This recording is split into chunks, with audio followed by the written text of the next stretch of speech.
Sir చెప్పండి, మీ పేరేంది? కట్టికి చిన్న స్వామయ్య.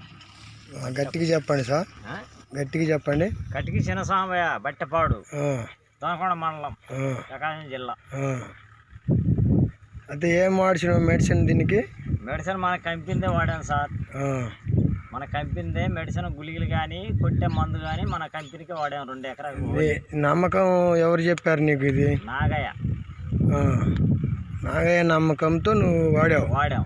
మళ్ళీ ఏం తెలిసింది నీకు రిజల్ట్స్ దీంట్లో? నాకు రిజల్ట్స్ ఏంటంటే మన పంటకు వచ్చినా రిజల్ట్స్ తెచ్చింది కాబట్టి ఓన్లీ నేను ఒకయ్యా. మళ్ళీ ఏట ఎంత పెట్టుబడి పెడుతున్నావు? ఈ ఏడు ఎంత పెట్టుబడి పెట్టినావు? ఏట ఎకరా 10,000 చిల్లర సార్. 6,000తో వెళ్ళి ఇచ్చాను. 6,000తో పండించావు. ఎకరా ఎన్ని రాలుతున్నాయి? 35 దాకా వస్తాయి. థ్యాంక్ యూ సార్, మాకు చెప్పినందుకు థ్యాంక్ యూ.